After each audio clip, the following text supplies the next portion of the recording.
Am I the a-hole if I, a 29-year-old female, tell my husband, a 31-year-old male, that I am not willing to spend $10,000 on a down payment for a new truck because driving my car makes him feel less of a man?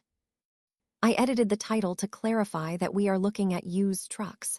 I initially mentioned new because the truck would be new to us, but that does not change the point of the post much. I just wanted to be accurate. Backstory: my husband and I got married last July, but we have been together for a total of 7.5 years. We have always kept our finances separate, but I have been wanting to merge our accounts for a while to remove that feeling of his and my money and approach our finances as a team rather than two individuals. If it matters, he makes about $15.20,000 more a year than I do, but I have the most money in my savings account. Long story short, his car has a lot of problems, and he's been wanting a truck for a while. Logically, we really do need a truck to allow us to do more home renovations and be less reliant on family, but I am not sure now is the right time.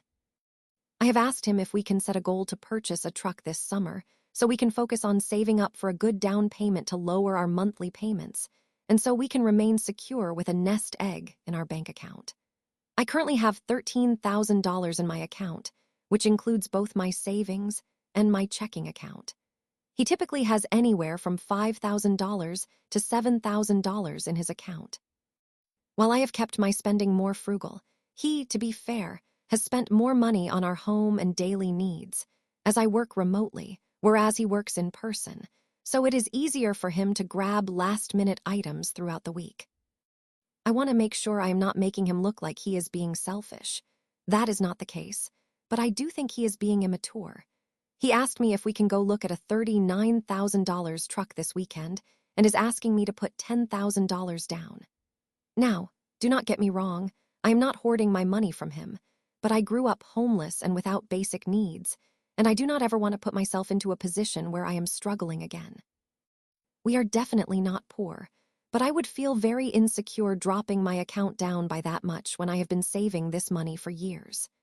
To add to the conflict, when I remind him that we do not need the truck this minute and that we can use my car until, say, August or September, he says driving my car makes him feel like he is not a man.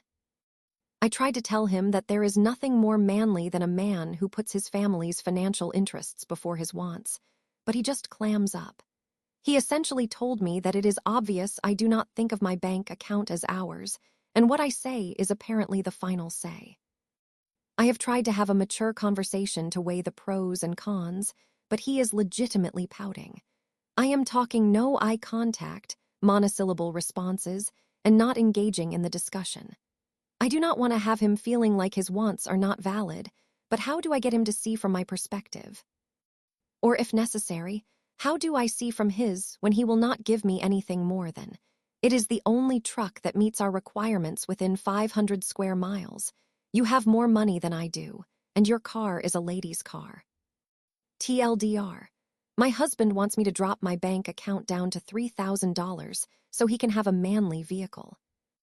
Editing to address some questions, feedback, and overall absurdity, asterisk. I am sure most of you out there understand that there is only so much context or nuance that can be included within a singular Reddit thread.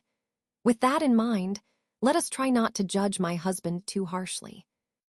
First, I want to address the elephant in the room, which might disappoint some of you.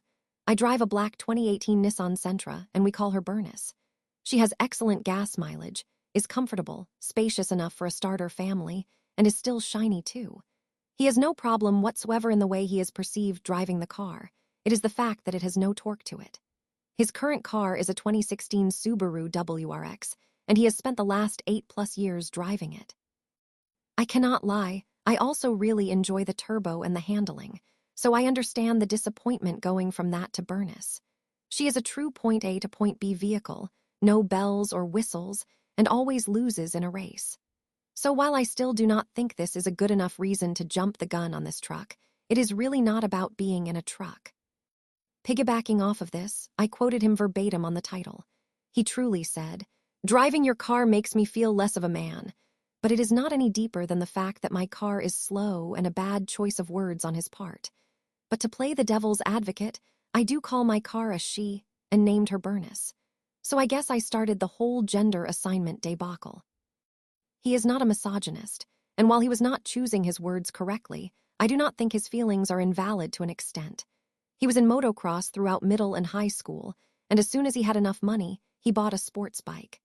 Adding to that, he is so used to a quick day-to-day vehicle, I see why he might feel stifled by a boring car like mine. Is that a mature excuse? No, but it is not hard to understand his inner feelings on this. Next, I want to be fair to both myself and to him on our spending, and why our bank accounts are where they are right now. He took out a loan for his motorcycle in 2016 for what I think was a $15,000 loan, and then took out another loan in 2017 to buy his car. I do not know the numbers exactly, but he put a reasonable down payment on the car and ended up with a $26,000 loan. Objectively, both were poor financial decisions, but he was barely 22, 23, so I will give him some grace on that. He paid off his bike in 2023 and his car late last year. He sold his bike last summer as well, now that I think about it. Losing his bike and having his Subaru start dying might explain the urgency he is feeling. With both of those loans rolling over the last several years and taking on home ownership, he was not saving much. Because we were not engaged at the time of buying the house, and I would not benefit from the equity put into the home, we decided I would furnish the house, pay an equal share toward home renovations, pay for the majority of groceries, and cover electricity and internet, while he would cover the mortgage, heating, and taxes. It was a fair exchange as we did look into the numbers to make sure we were both putting in a fair share based on our individual income. Now, why, 8+ months without those big monthly payments and the extra money after selling his bike, is he still not saving enough? That is the big question. I took the advice many of you gave me and sat down with Excel after reading through some of your responses and began a budget for us. I am seeing areas I need to improve in, but I will have to see what is going on with his numbers tomorrow. One more thing, though they were buried, some of you did suggest putting a decoration on the back end of Bernice. It was a valid suggestion, but she is secure in her identity. Spending nearly 50% of combined dollars on a car is wild. I can understand matching him with no more than $4,000. In this economy, I would be buying the lowest cost, reliable transportation and keeping access to whatever cash I could. If the frame of the car he drives impacts his sense of manhood, I would want him to explore that a bit more. I find it alarming that he associates manhood with a truck. Am I the a-hole for snapping at my mother when she asked when I would finally ask my daughter to move out? Hi, I am fairly new to using Reddit, but I have observed some subreddits before, including this one. Anyway, on to my problem. I am a 66-year-old female, retired but kept very busy by caring for my mother, who is an 85-year-old female, and my disabled husband, who is a 64-year-old male. My mother does not live with us.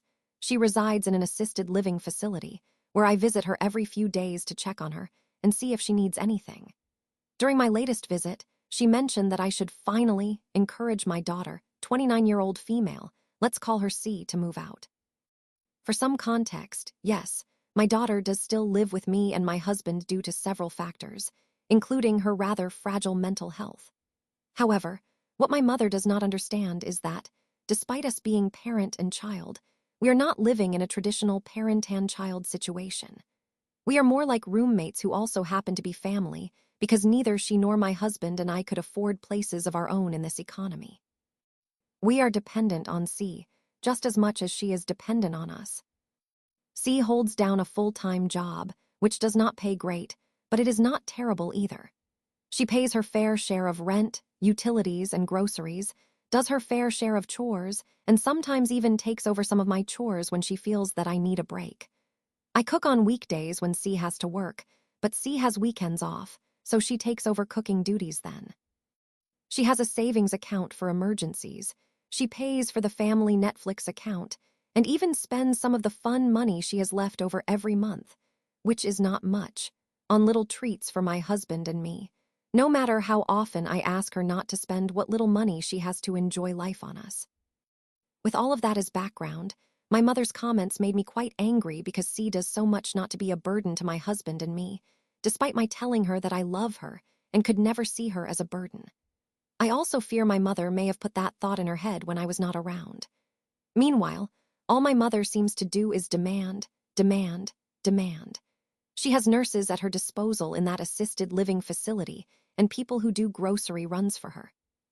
But she never uses these services and insists that I do everything for her instead. She demands all of my time, energy, and attention. I suspect she may want to push me to encourage C to move out so she could move in with my husband and me and force me to be her full-time caretaker. I was already having a bad day, so I just snapped and told her that C's living situation is none of her concern. She started crying and asked why I would yell at her for just being concerned. So Reddit, am I in the wrong for snapping at my mother? Not the a-hole. A lot of people your mother's age have no idea how much the world truly has changed. My parents were very similar to what your mother is behaving like here. My mother has since passed, and my dad has opened his eyes to a ton of things. It happened when my adult child went to stay with him after a hospitalization. They got a lot of the, "When are you going to leave home?" questions, and they genuinely wanted to, so they asked my dad to help them navigate that. It was a double duty. It helped my dad to have something to do and focus on getting him out of bed, and it would help the child gain independence. So the job and housing hunt started. At first, he was shocked at how high starting wages were these days. But then, when trying to do the math for life expenses, he quickly realized those numbers are not enough. He used to complain about how the rising costs of things were going to make him outlive his pension. But then I reminded him that he makes more than many two-income households and no longer has a mortgage. So if he is struggling, try to think about everyone else. It was largely eye-opening. He has since stopped asking when they are moving out and started ranting about how there is no way for young people to make it. In your case, your mom likely is not going to come to that conclusion. Moving forward, I would just tell her that your daughter's living situation is not a topic of discussion bluntly and move on. Or change the subject without responding. Your mom is old and in assisted living. You do not have much time left. It is up to you to decide how you want that time to be spent. That is what I told my mom. I love you, Ma, and I want the time we share together to be meaningful and loving. Can we please avoid topics we cannot discuss civilly? I am not changing my mind on this, and I appreciate the concern, but I have this handled.